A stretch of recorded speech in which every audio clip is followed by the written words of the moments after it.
اساس اور بنیاد بنایا ہے وہ سورہ توبہ سے ہے۔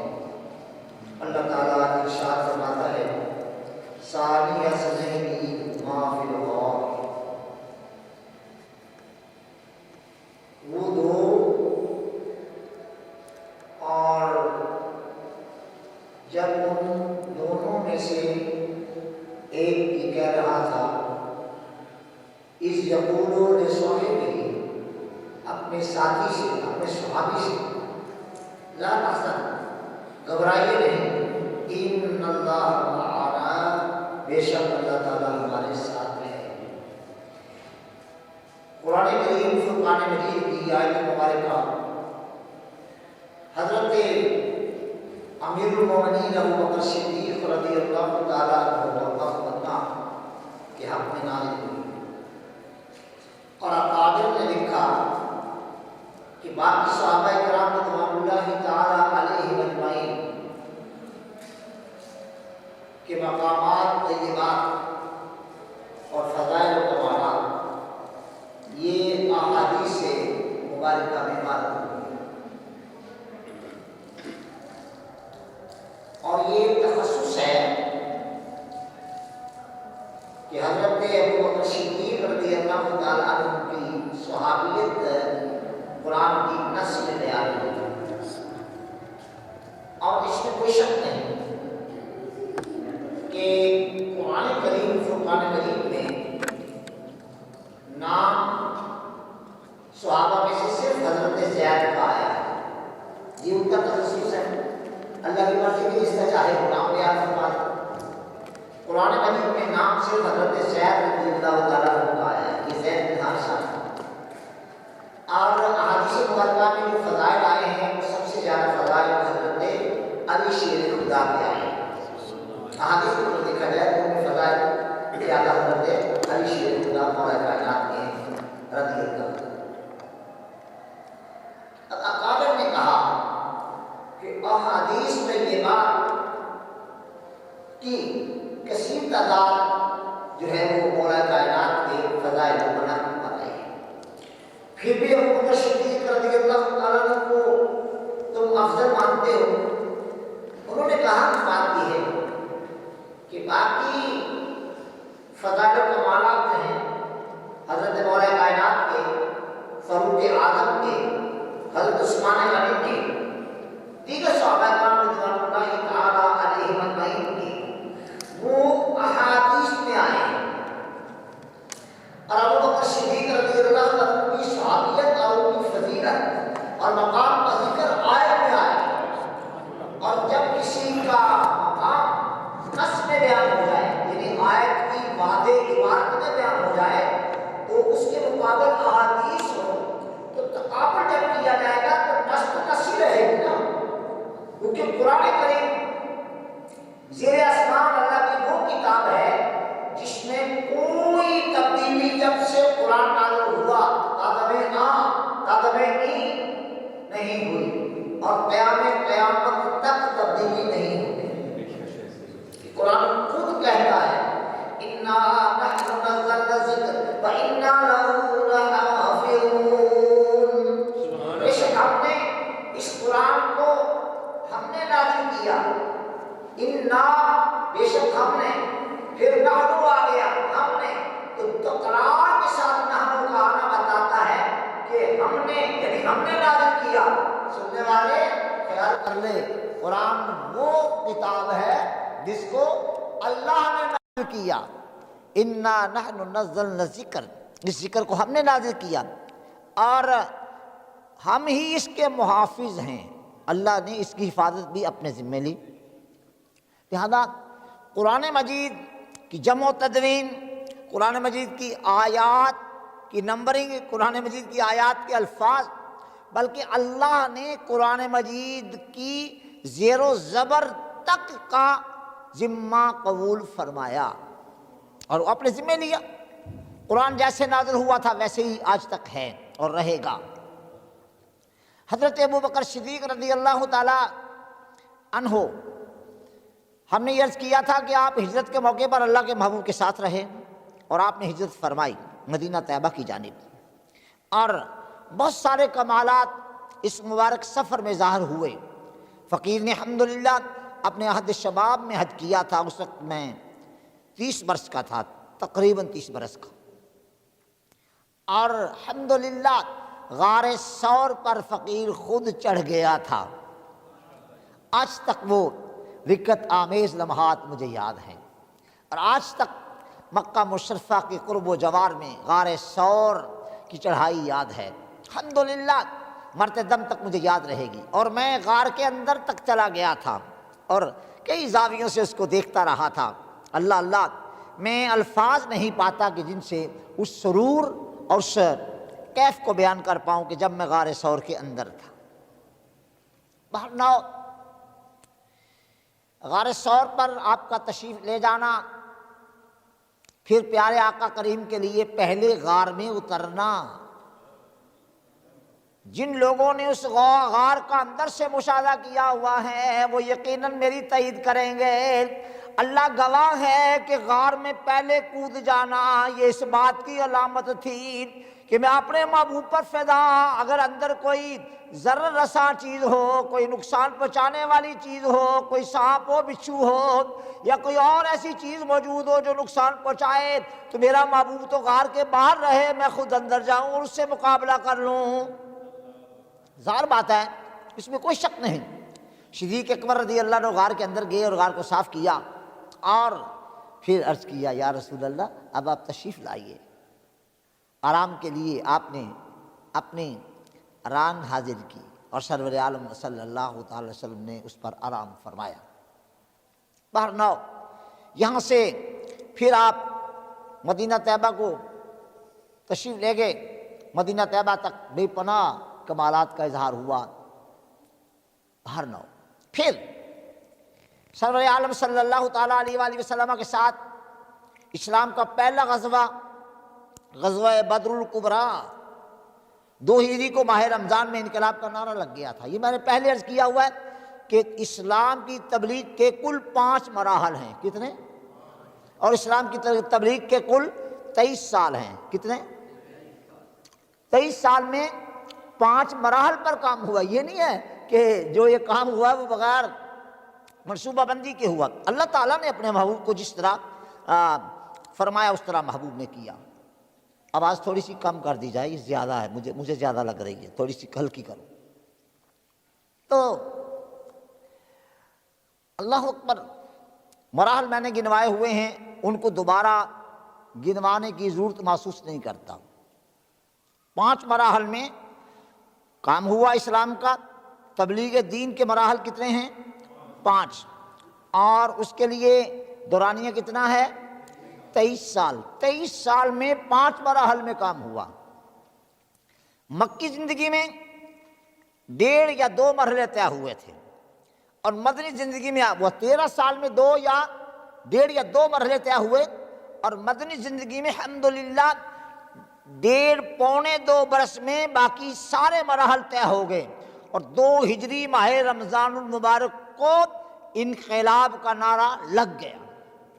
اس سے پہلے جو مکی زندگی ہے انتہائی پرکٹھن زندگی ہے۔ اس طرح صحابہ کرام پر مسائل و آلام آئے، انہیں کندن بنا دیا گیا۔ صحابہ کرام پر جو ظلم و ستم اہل مکہ نے ان 13 سالوں میں کیا ہے، اس کی داستان بڑی دردناک داستان ہے۔ کوئی قوم اللہ نے زمین پر پیدا ہی نہیں کی جس قوم نے اس طرح مصائب و آلام برداشت کیے ہوں اور پھر بھی محبوب کے ساتھ رہے ہوں۔ اللہ اکبر۔ مدینہ طیبہ میں آ کر مراحل طے ہوئے اور 2 ہجری کو انقلاب کا نعرہ لگ گیا۔ پھر کام کا رخ بدلا۔ وہاں 13 سال کا دور اور یہاں 1.5-2 سال کا زمانہ مراحل تبلیغ مکمل ہوئے، انقلاب کا نعرہ لگ گیا۔ اور یہ بات یاد رکھ لیں کہ مکی زندگی میں صحابہ کرام دبے ہوئے تھے، دبے رہتے تھے، اور مدنی زندگی میں آ کر صحابہ کرام نے پھر اپنا مبارک سر اٹھایا۔ وہ بڑے بڑے سورما جن کو اپنی بدماشی پر بڑا گمنڈ تھا، ان کے غرور توڑ کر رکھے، اور صحابہ کرام رضوان اللہ تعالی علیہم اجمعین نے بدر کے میدان میں آ کر یہ ثابت کر دیا کہ دیکھو جن کی تربیت محبوب رب نے کی ہے وہ کیسے فولادی ارادوں کے مالک ہیں۔ جس دن بجانب بدر صحابہ نکلے جا رہے تھے، اللہ کے محبوب نے فرمایا صلی اللہ علیہ وسلم کہ اب نکلنا ہے۔ الحمدللہ صدیق اکبر ان میں آگے تھے۔ صحابہ کرام کا عالم میں نے ذکر کیا ہوا ہے کہ جب وہ نکلے تو شیطان بھی آ گیا۔ اس نے کہا کہاں جا رہے ہو؟ صحابہ نے کہا کہ ہم اللہ کے محبوب کی قیادت میں جا رہے ہیں، بدر جا رہے ہیں، بدر۔ اللہ اکبر۔ بدر کہتے ہیں کامل چاند کو، کامل چاند کو، پورا چاند جب ہو جاتا ہے اس کو بدر کہتے ہیں۔ تو اس مقام پر ایک چشمہ تھا، جب آسمان پر 14ویں کا چاند طلوع ہوتا تو وہ پورا کا پورا اس چشمے میں نظر آیا کرتا تھا، اس لیے اس میدان کو بدر کہتے ہیں۔ بدر جا رہے ہیں۔ انہوں نے کہنے لگا بے ایمان کہ یہ تو تمہیں مروا دے گا بدر میں لے جا کر، میں تو وہاں دیکھ کے آیا ہوں، بڑے بڑے سورما کھڑے ہیں وہاں، سر سے لے کر پاؤں تک فولادی زروں میں ڈوبے ہوئے، ان کے پاس تلواریں ہیں، ان کے پاس خنجر ہیں، ان کے پاس کٹار ہیں، ان کے پاس بے پناہ اسلحہ ہے، تو یہ تو تمہیں مروا دے گا۔ صحابہ کرام اشارہ سمجھ گئے۔ انہوں نے فرمایا اوے ادھر آ، بات سن، یہ تو بتا تو ہے کون؟ میں صحیح بات کر رہا ہوں۔ کہا بات صحیح کر رہا ہے لیکن تو نے یک طرفہ جائزہ لیا ہے، تو نے صرف یہ دیکھا ہے کہ بدر میں خنجروں والے ہیں، وہاں کٹاروں والے ہیں، وہاں تلواروں والے ہیں، وہاں نیزوں والے ہیں، وہاں بڑے بڑے پہلوان ہیں، سورما ہیں، زروں میں ڈوبے ہوئے ہیں، فولادی خود پہنے ہوئے ہیں، لیکن تو نے یہ جائزہ نہیں لیا۔ ہمیں کہہ رہے کہ یہ جس کے ساتھ جا رہے ہو یہ تمہیں مروا دے گا، تمہیں کس خبیث نے کہا ہے کہ ہم اب جینے کے لیے جا رہے ہیں؟ ہم تو گھروں سے اپنی بیویوں کو الوداعی سلام کہہ آئے ہیں، ہم تو اپنے بچوں کو آخری بار سیٹوں سے لگا کے پیار کر آئے ہیں، اور ہم ماؤں سے کہہ کے آئے ہیں کہ اب ہمارا دودھ معاف کر دیجئے گا، اس لیے کہ اس کے بعد ہم نے جینا نہیں ہے۔ اور بدبخت تو کہتا ہے کہ یہ مروا دے گا، ہم جینے کی تمنا ہی کب لے کے جا رہے ہیں، ہم تو مرنے کے لیے جا رہے ہیں۔ اشارہ مصطفیٰ کا ہوگا اور ہم کٹیں گے انشاءاللہ، اور چشم فلک پہلی بار دیکھے گی کہ اللہ کے محبوب کے غلاموں نے رسول اللہ کے اشارے پر جانے والی ہے۔ اس دن شیطان بھاگا ہے۔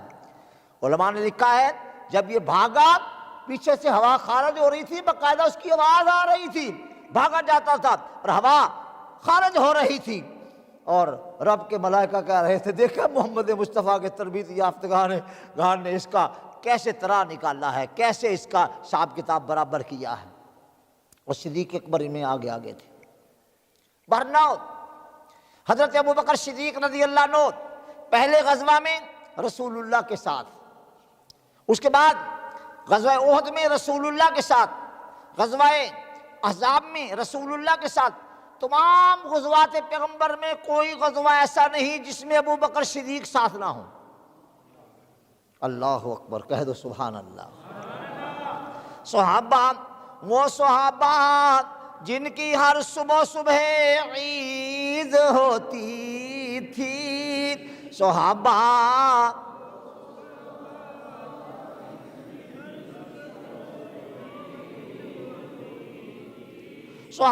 وہ صحابہ جن کی ہر صبح عید ہوتی تھی، خدا کا قرب حاصل تھا، نبی کی دید ہوتی تھی، خدا کا۔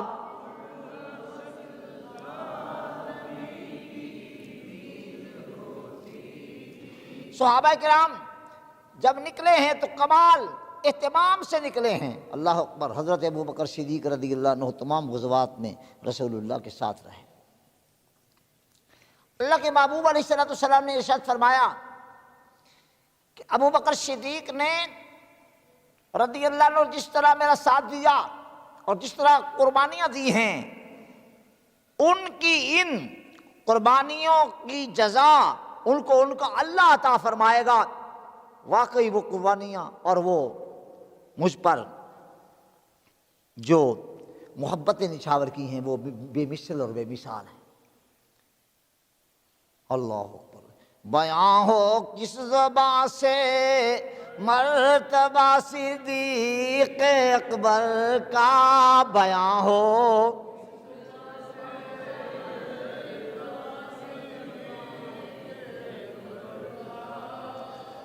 ہے یار غار محبوب خدا صدیق اکبر کا ہے یار غار.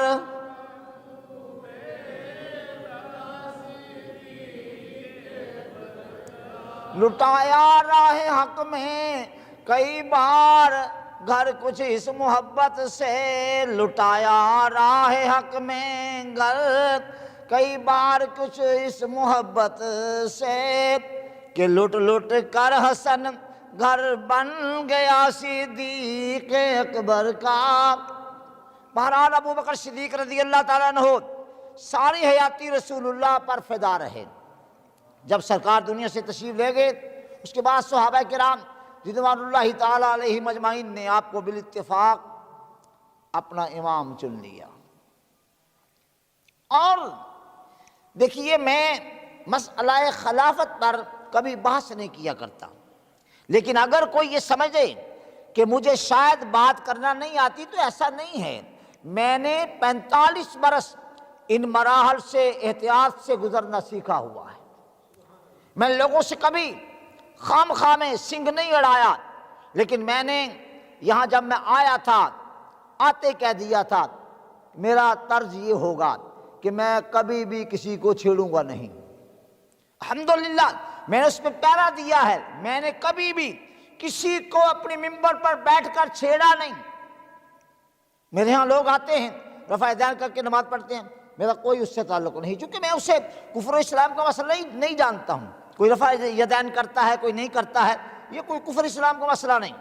کوئی اونچی آمین کہتا ہے کوئی نہیں کہتا، یہ کوئی کفر اسلام کا مسئلہ نہیں. ہاں میں خود حنفی ہوں، امام اعظم ابو حنیفہ رضی اللہ عنہ کا مقلد ہوں، لہذا میں رفع یدین نہیں کرتا، میں تامین بالجہر نہیں کہتا، لیکن کسی کہنے والے پر میں نے کبھی بھی کوئی تنقید نہیں کی. یہ میری زندگی کا وتیرہ رہا ہے. اور پھر دوسرا یہ کہ مسئلہ خلافت پر میں نے بحث نہیں کی، اور نہ میں کسی کو اجازت دیتا ہوں کہ وہ اس پر ابحاث کرتا پھرے. اس کے نتائج کبھی بھی مثبت نہیں آتے بلکہ منفی چلے جاتے ہیں. کئی لوگوں نے مجھے کہا کہ فلاں صاحب یہ کہہ رہے ہیں ذرا اس کا آپ حساب کتاب برابر کریں. بھائی میں ویلا ہوں، میں لوگوں کے حساب کتاب برابر کرتا رہوں، میں فارغ ہوں، مجھے اور کوئی کام نہیں ہے. میرے ہاں آنے والوں سے آپ گواہی لے لیں، کبھی میری زبان پھڑک گئی ہو، کبھی میری زبان پھسلی ہو، نہیں پھسلنے دیا نا، اس لیے کہ میں غوث الورا کا سچا غلام ہوں. نہیں پھسلی نا، اس لیے نہیں پھسلی کہ میں غوث الورا کا سچا غلام ہوں. اور میں حضرت امام الانبیاء صلی اللہ تعالیٰ علیہ وآلہ وسلم پر فدا ہوں. مجھے لوگوں سے یہ منوانا نہیں ہے کہ یہ صحیح ہے، اور میں نے ساری زندگی کے لیے الحمدللہ اسے معمول رکھا اور اپنے رب سے عرض کیا کہ یا اللہ تو مجھے موقع عطا فرمانا کہ میں دیر تک تیری محبوب کی امت کی خدمت کروں اور میں پھسلوں نہیں.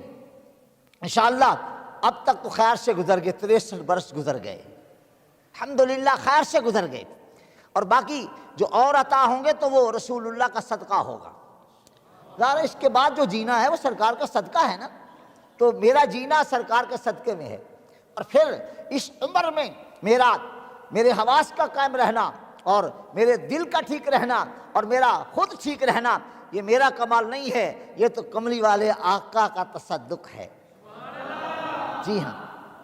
اف بے حیائیاں کہ یہ منہ اور تیرے حضور، اف بے حیائیاں کہ یہ منہ اور تیرے حضور. ہاں تو کریم ہے، تیری خو در گزر کی ہے. ہاں تو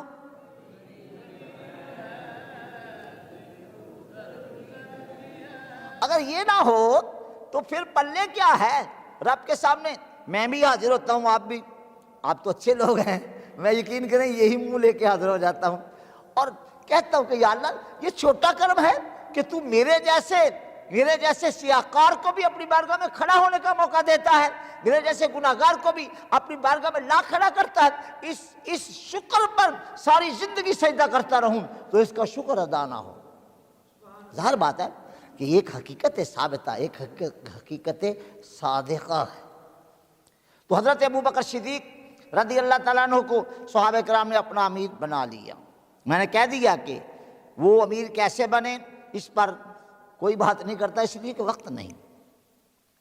حضرت ابوبکر صدیق رضی اللہ عنہ جیسے ہی امام الانبیاء کے خلیفہ ہوئے، صحابہ کرام نے آپ پر اتفاق کیا، اور یہ اتفاق میں الحمدللہ دکھا بھی سکتا ہوں، اور کتابیں میری نظر میں ہیں الحمدللہ۔ اور میں نے جب سے ڈاکٹر خورشید فارق کا پی ایچ ڈی کا مقالہ ابوبکر صدیق رضی اللہ عنہ کے سرکاری خطوط کو دیکھا ہے، اس کے بعد میں نے صدیق اکبر کے فضائل و کمالات بیان کرنے میں کسی اور کتاب کو لائق التفات نہیں جانا۔ یہ آپ بھی کسی لائبریری سے لے سکتے ہیں، اور اگر آپ کو لائبریری سے نہ ملے تو میرے پاس اس کا نسخہ ہے، اس کی فوٹو کاپی آپ لے سکتے ہیں۔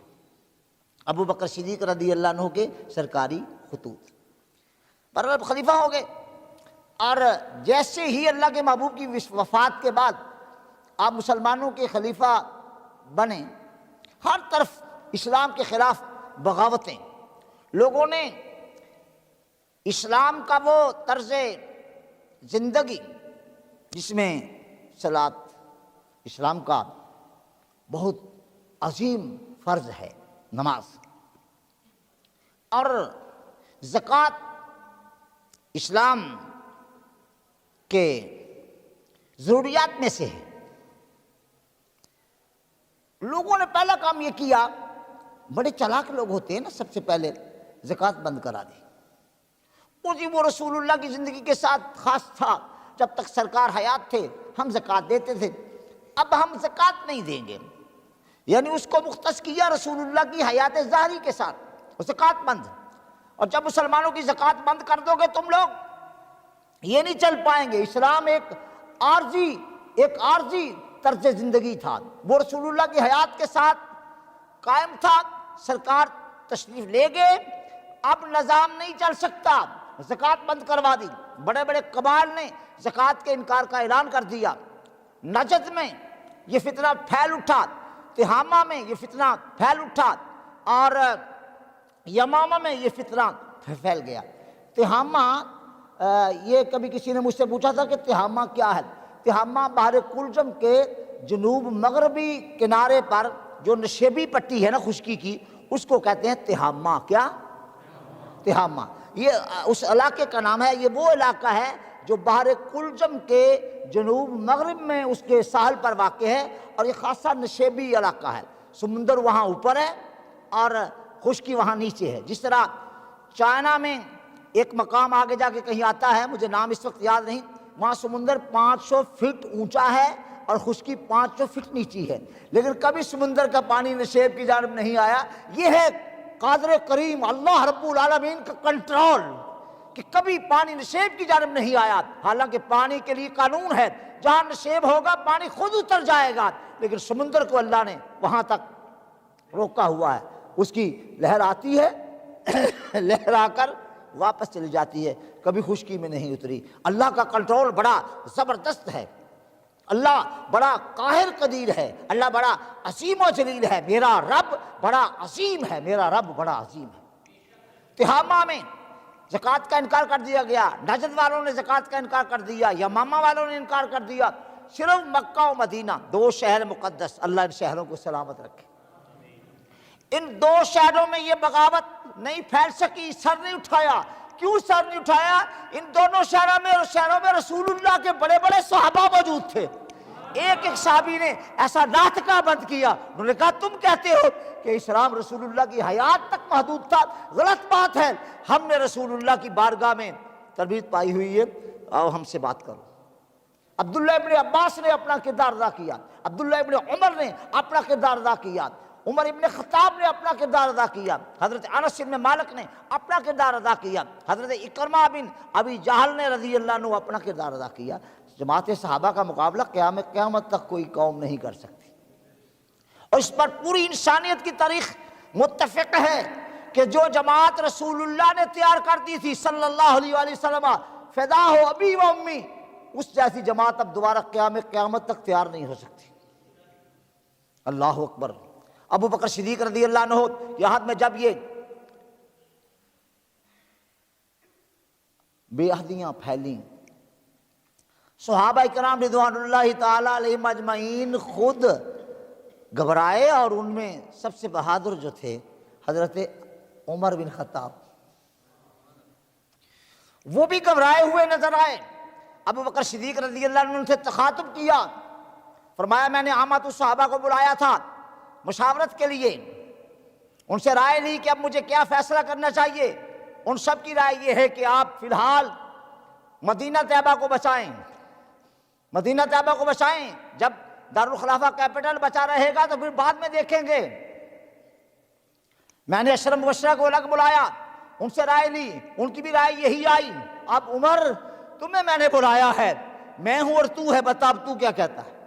حضرت عمر رضی اللہ عنہ کہنے لگے حضور میری رائے بھی یہی ہے کہ فی الحال دارالخلافہ کو سنبھالنا چاہیے، اور باہر کے حالات بعد میں دیکھیں گے، دارالخلافہ قائم رہے گا تو پھر کیپٹل بچ گیا پھر دیکھیں گے۔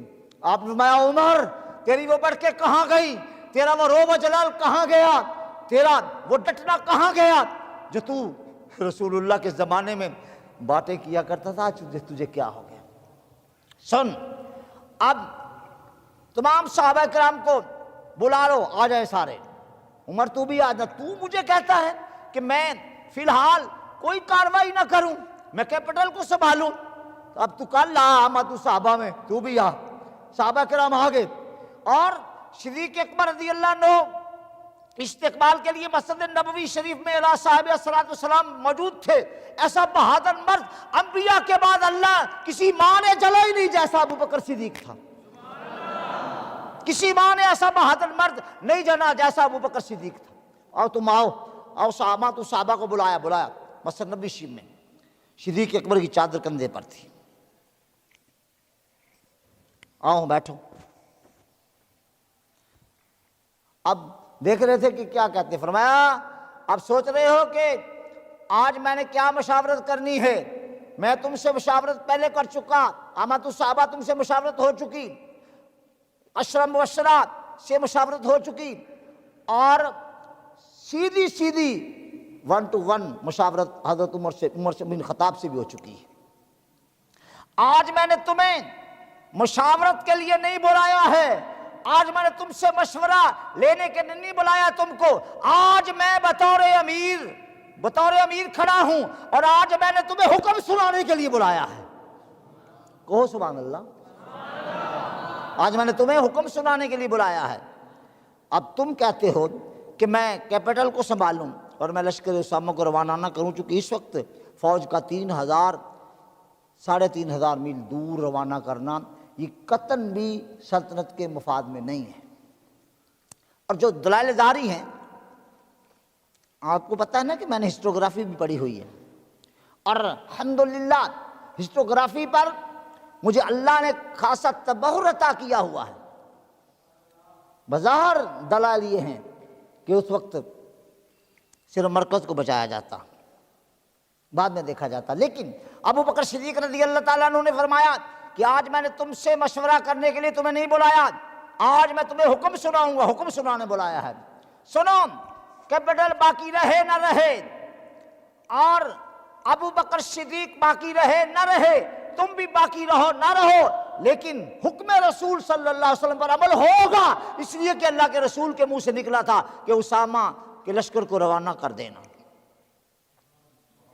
اب میں لشکر بھی روانہ کروں گا، اور جرنیل بھی اسامہ ہوگا، اگرچہ اس کی عمر 19 سال ہے، بڑے بڑے تجربہ کار صحابہ ہیں، میرے علم میں آ چکا کہ ابو عبیدہ بن جراح کو کمان دے دی جائے، میرے علم میں آ چکا کہ سعد بن ابی وقاص کو کمان دے دی جائے، امین امت کو کمان دے دی جائے، علی شیر خدا کو کمان دے دی جائے، فلاں صحابی کو۔ فرمایا مجھے سب معلوم ہے، صرف اتنا جواب دو، کیا لشکر اسامہ کو روانگی کا حکم ابو بکر نے دیا یا ابو بکر صدیق کے آقا محمد مصطفیٰ نے؟ صحابہ نے کہا کہ محمد مصطفیٰ نے۔ فرمایا بتاؤ کہ اس لشکر کا کمانڈر ان چیف اسامہ بن زید کو میں نے بنایا یا اللہ کے رسول نے بنایا؟ کس نے بنایا؟ اب بتاؤ کس نے بنایا؟ فرمایا اللہ کا رسول۔ تو لشکر کی روانگی کا حکم دے، ابو قحافہ کا بیٹا اسے روک لے، لیس یمکن ھذا، یہ ممکن نہیں ہے۔ ابو بکر صدیق امام الانبیاء اسامہ بن زید کو کمانڈر ان چیف بنائیں، اور ابو قحافہ کا بیٹا اسے بدل دے، یہ مجھ سے ممکن نہیں ہے، کچھ رہے نہ رہے وہی ہوگا جو اللہ کے رسول کے منہ سے نکلا ہے۔ مورخین نے جب اس دور کو لکھا، 2.25 سالہ کل دور ہے، اور وہ کہتے ہیں کہ عمر بن خطاب کا 12 سال جو 10 سالہ دور تھا، اس کی کامیابیوں کا سبب ابو بکر صدیق کی یہ استقامتیں تھیں۔ آپ نے جو فیصلے کیے ہیں وہ ایسے فیصلے ہیں کہ جن فیصلوں کے سامنے بڑے بڑے محققوں کی ماں مر جاتی ہے، دلائل کہاں سے لاؤ؟ صدیق اکبر رضی اللہ عنہ کی کامیابی کا راز تقریباً 75 ماہرین کے تجزیہ جات میری نظر میں ہیں۔ اقول فقیر کہتا ہے، وہ کہتے ہیں کہ اس میں کوئی شک نہیں کہ فاروق اعظم کا جو دور تھا وہ تمام خلفاء میں سے سب سے زیادہ کامیاب دور تھا۔ کیا؟ فتوحات کا ایک بہاؤ ہے، یعنی ایران کی فتوحات، ایران کے وہ علاقہ جات جو دور صدیقی میں رہ گئے تھے ان کی فتوحات، قادسیہ کی جنگ، یرموک کی جنگ اور مدائن کی جنگ، یہ ساری جنگیں میری نظر میں ہیں، یہ تمام عہد فاروقی میں ہوئی ہیں۔ کس عہد میں؟ فتح بیت المقدس کس عہد میں ہوئی؟ عہد فاروقی میں۔ وہ کہتے ہیں کہ ان فتوحات کے پیچھے جو استقامت اور جو جرأت و ہمت کار فرما تھی وہ ابو بکر صدیق کی تھی، یعنی دور فاروقی کی کامیابیوں کا مدار ابو بکر صدیق کی ہمت و جرأت پر تھا۔ ایسا بہادر جو ماں نے لال جانا ہے، جس کا نام ابو بکر صدیق کا کہنے کیا ہے۔ تو برادران اسلام، حضرت ابو بکر صدیق رضی اللہ عنہ نے تہامہ کے بارے میں نے وضاحت کر دی ہے کہ یہ کہاں ہے، ہوگی۔ وہاں کا ایک شخص آیا حضرت ابو بکر صدیق کے پاس، آ کر کہا کہ میں مسلمان ہوں تو مجھے کچھ مدد کیجئے تاکہ میں اسلام کے لیے کام کروں۔ تو آپ نے اس کو کچھ سپاہ دی اور کچھ سواریاں دیں، گھوڑے اور اونٹ دیے، کچھ سامان حرب دیا، وہ لے کے چلا گیا۔ آپ یہ نہ سمجھیں کہ صحابہ کرام کے دور میں ایسا کچھ نہیں ہوتا، سب کچھ ہوتا تھا، لیکن ان کو اللہ نے یہ ہمت دی ہوئی تھی کہ وہ اس سے نپٹنا جانتے تھے۔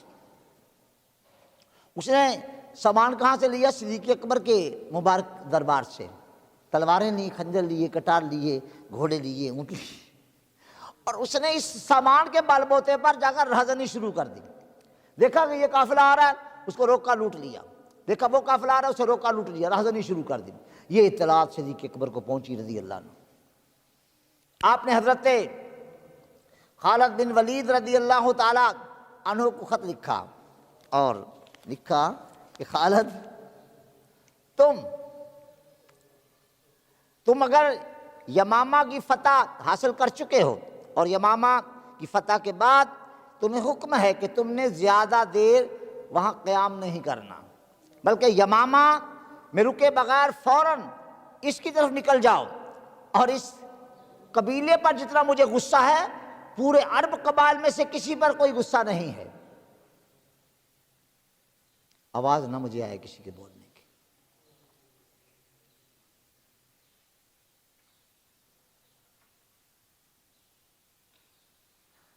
کسی قبیلے پر نہیں ہے، لہذا تم یمامہ سے فارغ ہو کے قیام نہیں وہاں کرنا، فوراً اس قبیلے کی طرف جاؤ اور جا کر ان کی وہ حالت بناؤ، ان کو وہ سزا دو کہ انہیں حشر تک یاد رہے کہ غداری کس طرح کی جاتی ہے۔ اور پھر جو حضرت خالد بن ولید اس پر جا کر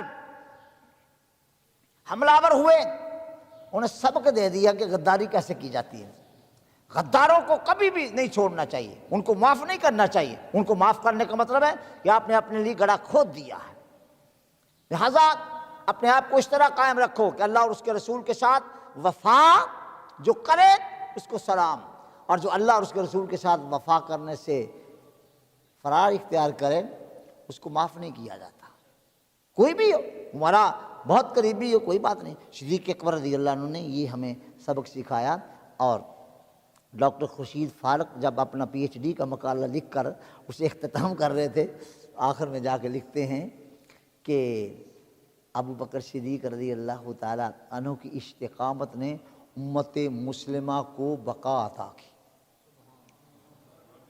ورنہ تو قوموں کی قومیں مٹ گئیں، قوموں کی قومیں مٹ جاتی ہیں۔ قوموں کا جب موٹو باقی رہتا ہے تو قومیں باقی رہتی ہیں، قوموں کا جب موٹو باقی نہیں رہتا تو قومیں باقی نہیں رہتی۔ الحمدللہ ہم نے اپنے نبی سے وفا سیکھی ہے، ہم زندہ رہیں یا مر جائیں، ہم زندہ بھی رسول اللہ کے ہیں، مر کر بھی رسول اللہ کے ہیں، بس یہ کافی ہے۔ الحمدللہ رب العالمین۔ صدیق اکبر کی استقامت اور جرأت اور بہادری یہ بے مثل اور بے مثال ہے۔ اور آپ یہ یاد رکھ لیں کہ بندہ جو دنیا میں جیتا ہے اس کا جو کام ہوتا ہے وہ کام کئی مرتبہ اس کی زندگی کے بعد نظر آتا ہے۔ جی ایسا ہوتا رہا ہے، ماضی میں بھی ایسا ہوتا رہا ہے۔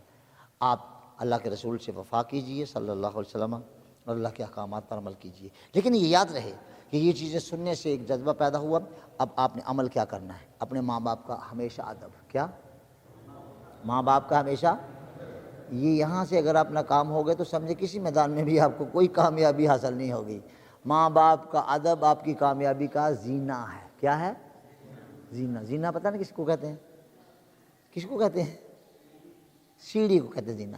ماں باپ کا ادب آپ کی کامیابی کا زینہ ہے، اور اپنے عزیزوں کا احترام آپ کی کامیابی کا زینہ ہے، اور اپنے ہمسایوں کے ساتھ محبت اور ان کے حقوق کا خیال، ان کے ساتھ پیار، یہ آپ کی کامیابی کا اگلا زینہ ہے۔ اور اللہ کے محبوب صلی اللہ علیہ وسلم کی ساری امت، اس میں تفریق پیدا نہ کرنا۔ میں نے منبر سے ہمیشہ یہ کہا ہے کہ میرا نصب العین وحدت امت ہے، اگر کسی کو اس سے اختلاف ہے تو ہوتا رہے میری بلا سے، لیکن یہ بتاؤ اب امت کو کیا بننا چاہیے؟ امت کو، ساری امت کو وحدت کی لڑی میں پروئے جانا چاہیے، اور اپنی پہچان کیا رکھنی چاہیے؟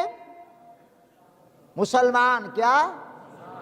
یہ جو ہم نے اس کے ساتھ اور کچھ لگایا ہوا نا، میں لگانے کو حرام نہیں کہتا، اللہ کے محبوب نے اس کی اجازت دی۔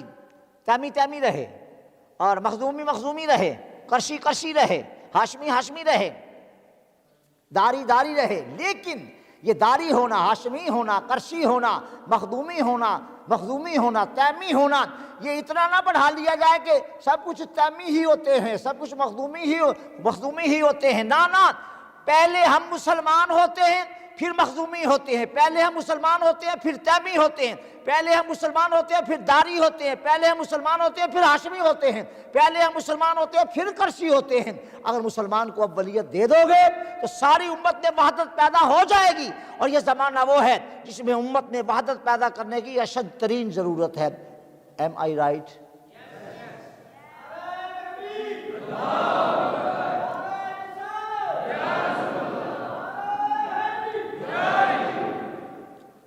آپ یاد رکھ لیں، میں نے کبھی اپنی ممبر سے یہ نہیں کہا کہ انا بریلوی ہوں، نہیں کہا کہ میں بریلوی ہوں۔ Oh Barelvi is not the name of religion. Deobandi is not the name of religion. Wahhabi is not the name of religion. The name of religion is only Islam. We all are the Muslims. It is my motto. اب بتائیے کیا یہ motto ایسا ہے کہ جو امت میں تفریق پیدا کر دے گا؟ کسی شہر کے نام سے انتساب جائز ہے؟ جو بریلی کا رہنے والا ہے وہ بریلوی ہے، جو دیوبند کا رہنے والا ہے وہ دیوبندی ہے، جو نجد کا رہنے والا ہے وہ نجدی ہے، جو تہامہ کا رہنے والا ہے وہ تہامی ہے، جو یمامہ کا رہنے والا ہے وہ یمامی ہے۔ مجھے تو اس سے کوئی اختلاف نہیں، لیکن تھوڑا سا غور تو کیجئے نا، اس سے کیا فائدہ ہوا امت کو؟ امت اب تو بنے ہوئے ہیں وہ ڈرک لوگوں کو کیا کہتے ہیں؟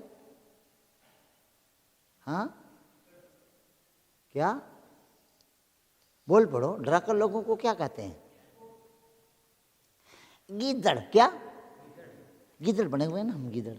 تو مومن کیا ہوتا ہے؟ بولو، مومن شیر ہوتا ہے۔ شیر بنو شیر، اللہ تعالیٰ عمل کی توفیق عطا فرمائے۔ تو چونکہ 2 بجے جمعے کا وقت ہے، اور باہر کے سپیکر آج میں نے باندھے دیکھے ہیں، پھر نہ کہنا کہ مجھے غصہ آ جاتا ہے کبھی کبھی، اور ظاہر میں بات بیان کر دیتا ہوں، اس میں کوئی مجھے اس پر ممکن ہے برا بھی کہے کہ یہ اپنی راجپوتیت کو لیے بیٹھا، غصہ آ جاتا ہے۔ اس لیے نا دوبارہ سپیکر باہر کے جو ہیں وہ خراب نہیں ہونے چاہیے، صحیح ہونے چاہیے۔